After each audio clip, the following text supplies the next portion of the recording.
Alexis Moncayo y Licenia Espinel comparten un diálogo con la invitada. En Punto Noticias hablamos de...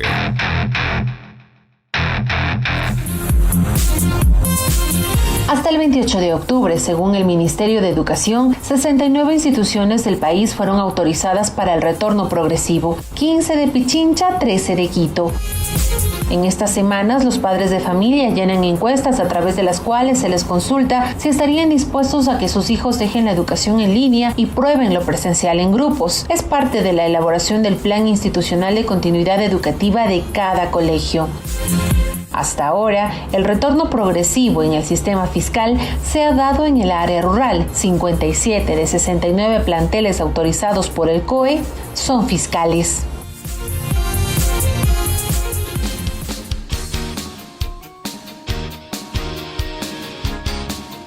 Con 43 minutos. Saludamos vía telemática a la ministra de Educación, la señora Montserrat Kramer. ¿Cómo está, ministra? Buenos días, qué gusto tenerle en Pichincha Universal a través de Punto Noticias. Le acompañamos a Alexis Moncayo y quien le habla, Licenia Espinel. ¿Cómo avanza este plan piloto de retorno progresivo a las aulas en medio de la pandemia del COVID-19 que estamos viviendo? Buenos días, bienvenida nuevamente. Muy buenos días, Yesenia y Alexis. Buenos días a todos. Vamos avanzando. Como ustedes saben, el plan de continuidad educativa está subido en la página web del Ministerio desde hace aproximadamente 2 meses o 3, con todos los detalles. Fue validado, socializado y demás para que docentes, estudiantes y familias se vayan preparando y formando. Cada institución educativa, sea fiscal, particular, urbana o rural, elabora su propio plan en diálogo, en acuerdo con la comunidad, con las autoridades locales, siempre de la mano del Ministerio de Educación y de Salud. De allí pasa al COE nacional, que ve su factibilidad, y por supuesto al COE cantonal, que da la última palabra sobre la implementación.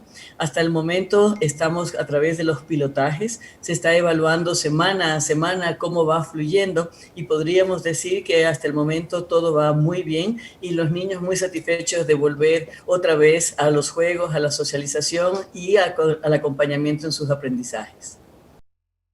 Para tomar estas decisiones, señora ministra, muy buenos días, tomando en cuenta de que hay un cierto rebrote del virus en nuestro país, así al menos lo han reportado las unidades médicas, ¿no? Así es, Alexis.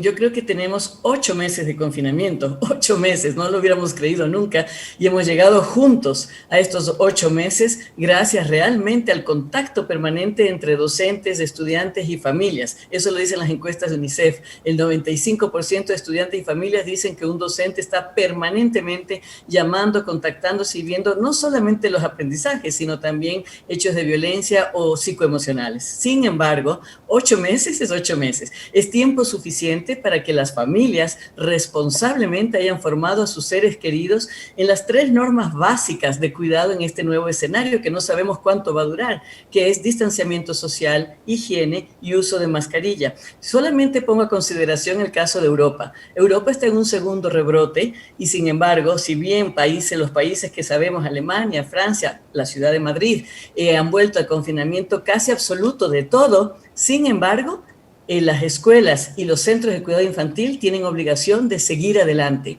¿Qué es lo que está detrás de esto? Lo que está detrás de esto es salvar una generación que tiene 8 meses confinada, los niños, los jóvenes, no siempre en ambientes idóneos, seamos francos y honestos en eso, y que cuando vemos que vienen los feriados, más bien salen a tuburios, a lugares donde hay mucha gente, donde no hay las medidas de prevención, donde hay tumultos, que es la palabra que quería usar, y sin embargo ahí vienen los rebrotes, es decir, por la falta más bien de organización y disciplina social de la sociedad. Si volvemos a la escuela con todos los protocolos, con corresponsabilidad, yo creo que los niños más bien van a aprender nuevos hábitos de convivencia para proteger su salud, no solamente física, sino también psicosocial, emocional, y los aprendizajes que también se están afectando, por supuesto, como la lectoescritura o el razonamiento matemático. Ministra, sin duda es muy complicado para los niños estar en el... Sin embargo, hay pronunciamientos, como por ejemplo el que ha hecho ayer en la tarde la Secretaría de Salud del municipio capitalino, en el que incluso recomienda no volver a las clases presenciales por los altos casos de coronavirus que hay en la ciudad capital, por esta especie de rebrote que estamos viviendo en Quito y en la provincia de Pichincha, que se ha convertido en el epicentro de la pandemia. ¿Qué hacer frente a estas sugerencias, por ejemplo, que un poco van en contradicción con el escenario que usted nos está planteando, con todo el respeto, ministra? Así es, Yesenia. Aquí quiero aclarar que este proceso ha sido 100% progresivo y opcional. El plan de continuidad educativa, como lo digo, lo hace cada institución de acuerdo a sus necesidades. Eso contempla estar seguros de que tienen infraestructura, que están capacitados, que dado el tamaño de la escuela, el aforo son 2 metros de distancia por aula, por lo tanto pueden ser 10 o 15 niños, quiere decir que van solo horas, solo días, etcétera. Sin embargo, incluso si una escuela decide opcionalmente entrar al pilotaje, porque eso también es opcional, la familia de la escuela siempre puede decir, mi hijo no, por estado de vulnerabilidad, porque tengo temor, lo que sea. Nosotros respetamos profundamente el hecho de que las familias tienen que sentirse seguras y corresponsables de esto, al igual que la escuela y al igual que toda la sociedad. En ese sentido hemos ampliado, como ustedes saben, la oferta educativa, la hemos flexibilizado y siempre, además de que el modelo Aprendemos Juntos en Casa, hemos desplegado todo tipo de recursos, hemos reformado el currículo, hemos hecho radio, televisión, guías en 12 lenguas, las fichas pedagógicas, los textos, etcétera. Sin embargo, consideramos que la familia, hemos abierto las 3 modalidades que son la semipresencial por el momento, luego será presencial, educación abierta y educación en casa, conocida como homeschooling, para que siempre la familia pueda decidir cómo educar a sus hijos y también según sus recursos. Ahora, para este retorno, ministra, uno esperaría que todas las instituciones que van a acogerse a esta modalidad cuenten con los insumos necesarios y las herramientas de bioseguridad necesarias para poder mantener a los estudiantes y a los profesores y personal administrativo de las escuelas y colegios siempre dotados de estas, ¿no? Equipos de bioseguridad, frascos con alcohol, con gel antibacterial y demás, mascarillas, qué sé yo. Las escuelas y los colegios van a contar con eso. ¿Cuántos recursos se van a destinar para aquello? Totalmente, Alexis. Eso está totalmente planteado en los lineamientos y protocolos del plan de continuidad y son requisitos básicos. Si la escuela presenta su plan de continuidad, obviamente el Ministerio de Educación, en coordinación con el Ministerio de Educación y de Salud, se revisa, por supuesto, las circunstancias. Tienen que contar con todo lo que se ha mencionado, baterías higiénicas, es decir, sanitarias, lavabos, insumos y, por supuesto, todo el plan de flujo y movilidad. Tienen que moverse en círculos estables para saber en el caso de un posible contacto o contagio con quienes estuvieron en contacto. Todo tiene un protocolo y es un cambio de cultura institucional para lo cual se capacita a los docentes y también a las familias.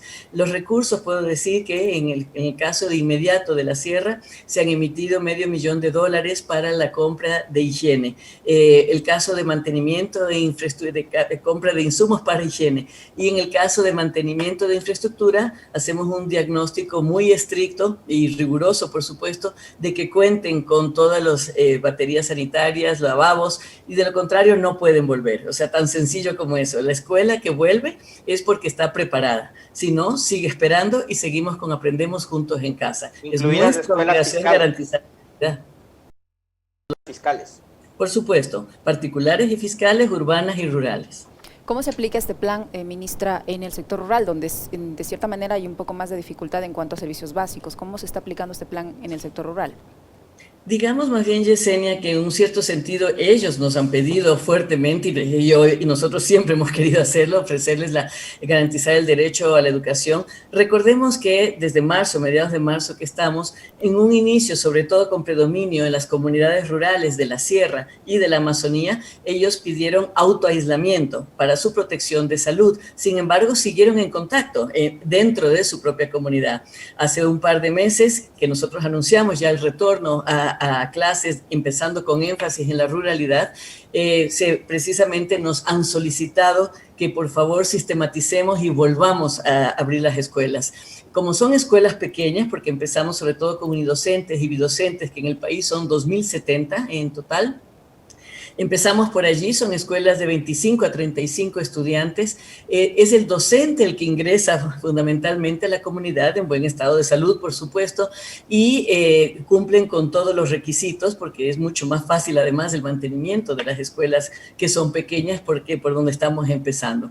Más bien ha sido una gran alegría para las comunidades, ha habido incluso celebraciones y festejos, porque por un lado sabemos que no solamente es el tema de la conectividad que tanto se ha hablado, que obviamente es uno de los condicionantes, sino que son lugares remotos que a nuestros docentes les cuesta más trabajo mantener contacto asiduo y que a su vez muchos familiares no pueden ofrecer la tutoría que quisieran a estudiantes, por ejemplo, de bachillerato o en el caso de matemáticas, etcétera, ciencias exactas, a pesar de que hemos reformado el currículo para que los trabajos y las tareas sean totalmente adecuadas a los contextos y sean prácticas como nutrición, comunicación.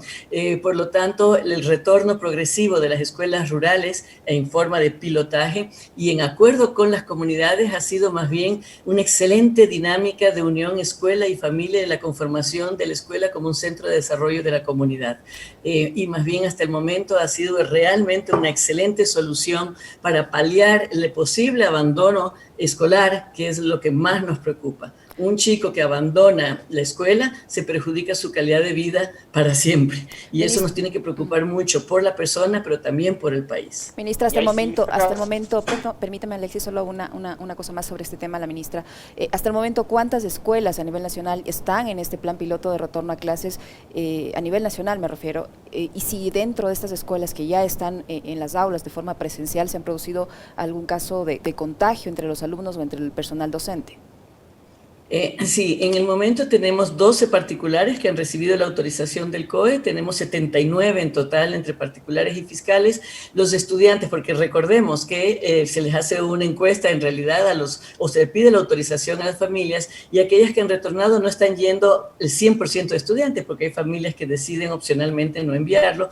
Por lo tanto, el número de estudiantes que está acudiendo es 3.568 aproximadamente, porque puede fluir, y son en las provincias fundamentalmente de la Sierra, Amazonía, pero están Azuay, Cotopaxi, El Oro, Guayas, Imbabura, Loja, Manabí, Morona, Santiago, Orellana, Pastaza, Pichincha, Santo Domingo, y de los Áchilas y Zamora, por el momento.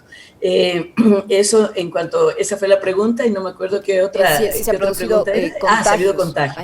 No, al momento no ha habido, hubo un caso indirecto, quiero decir, familias, padre de un estudiante, automáticamente se aplicaron y se activaron los protocolos. Y como les digo, está hecho el flujo dentro de la escuela, está hecho para que un docente y un grupo de estudiantes permanezcan en el mismo círculo. Por lo tanto, cuando la presencia del COVID positivo es de manera indirecta, automáticamente se aísla el grupo entero, por si acaso. Si es que se da en el caso de uno de los miembros de la comunidad el COVID positivo, podría darse el caso del aislamiento de toda la institución. Hace un momento el tema de la deserción escolar, ministra. ¿Se tiene quizás cifras que puedan reflejar en algo lo que sí ocurrió durante esta etapa? Y es eso precisamente. ¿Cuántos chicos han dejado de estudiar por la falta de acceso a Internet, por no poder conectarse a las clases virtuales? Y lo otro, ¿se ha hecho una evaluación quizás de lo efectivas que son estas modalidades de educación virtual? ¿Qué tal ha leído tanto a profesores, a las instituciones, como a los estudiantes en sus etapas de aprendizaje? Sí, Alexis, gracias. Ahí quisiera aclarar dos términos. El uno, deserción. Nosotros evitamos hablar de deserción y hablamos de más bien permanencia escolar u abandono. ¿Por qué? Porque deserción implicaría que el estudiante está infringiendo o no está cumpliendo con su deber. Y sería un desertor. Ese término se lo usa mucho en el campo militar. En este caso, la responsabilidad de mantener al estudiante en el sistema es obviamente del Ministerio de Educación, pero también de la sociedad ecuatoriana. No podemos permitirnos expulsar a un estudiante del sistema educativo y por ende del sistema social y económico. Eso, una primera cosa, que usamos por eso ese término, porque la escuela no puede ser un centro ni de retención ni de deserción. Es un centro de permanencia escolar para un desarrollo integral. Eso. Por un lado, no ha habido hasta el momento, cuando se decía hay tantos abandonos, no teníamos las cifras porque más bien, como ustedes saben, nosotros garantizamos el derecho a la educación y los estudiantes pasan automáticamente de un grado al otro, la matrícula quiero decir, automáticamente tienen garantizada para el siguiente grado u año, los que están en el sistema fiscal. Ingresaron al sistema fiscal cerca de 133,000 en el segmento de educación inicial y primero de básica. Hubo traslados muy fuertes del sistema particular, que implica el fisco misional, municipal y privado, de cerca de 200,000 niños al sistema fiscal. Nosotros estábamos preparados para eso, contemplamos cerca de 500,000 cupos en todo nuestro sistema, porque tenemos que garantizar el derecho a la educación.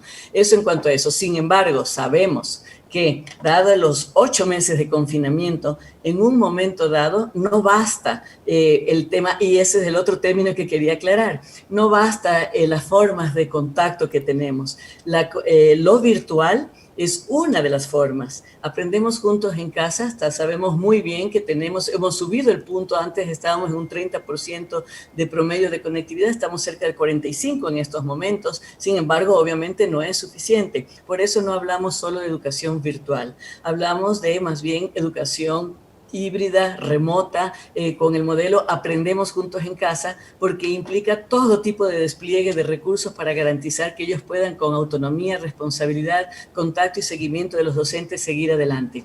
Estamos siguiendo el pulso. El portafolio para nosotros es fundamental y por eso lo pedimos, porque ellos entregan periódicamente el portafolio y al menos sabemos que están en el sistema, por un lado, sobre todo aquellos que no tienen conectividad en efecto, pero por otro lado les permite a los docentes tener evidencias de cómo está su nivel de comprensión y de aplicación de los conocimientos, y eso nos permite a nosotros, hasta que haya un retorno más acelerado de lo presencial, hacer un diagnóstico y una evaluación de cómo están los aprendizajes. Estamos más que conscientes que, si bien han aprendido y desarrollado habilidades para la vida y han aprendido otros conceptos esenciales y hemos transformado la educación como en verdad queríamos hacerlo desde antes, centrados en lo esencial y habilidades para la vida, estamos muy conscientes que se están afectando destrezas esenciales como la comprensión lectora, como el razonamiento matemático. Y en ese sentido estamos trabajando, por ejemplo, con el Banco Mundial, que nos ha nombrado a Ecuador como país acelerador de los aprendizajes, porque nuestro indicador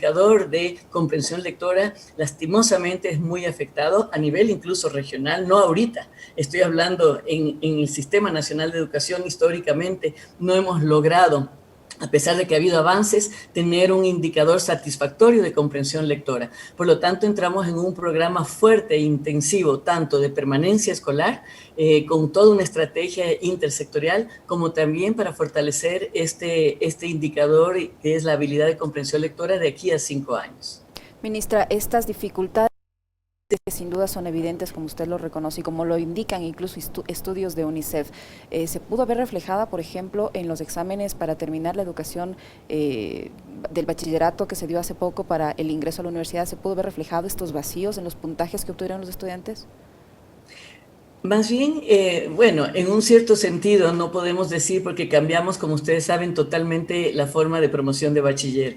Hasta la toma de la costa del 2020, en este enero, antes de empezar la pandemia, recordemos que había el ser bachiller, que después de eso separamos por completo el proceso de promoción al proceso de ingreso a universidad, y en este momento un bachiller tiene 7 puntos por el récord académico, es decir, toda su vida académica.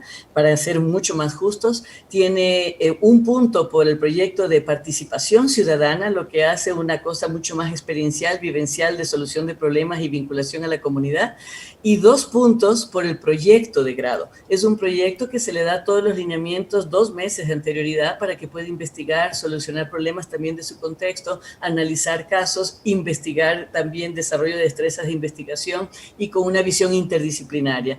Por lo tanto, como la forma de evaluación es diferente, ya no es el test estandarizado, y de hecho estamos evaluando qué tan efectivo fue eso, porque es una manera mucho más integral y mucho más equitativa de evaluar que un test o solamente un test estandarizado. Pero hemos recibido excelentes proyectos de grado. Más bien, les debo decir que nos hemos asombrado de ver la cantidad de creatividad, de innovación y de la comprensión de nuestros estudiantes de adaptación a esta visión interdisciplinaria. Decía, uno de los ofrecimientos del presidente Moreno y del actual gobierno fue la reapertura de las escuelas unidocentes. Hasta la fecha, ¿cuántas finalmente se han abierto y en qué condiciones están? Bueno, obviamente el programa se frenó, queríamos llegar a 1000, íbamos a toda velocidad, se frenó con la pandemia por todo el tema de construcción, preparación, sin embargo alcanzamos a tener 140 listas que en estos momentos son indispensables y fundamentales, y las otras están subidos los expedientes, está todo listo para el arranque.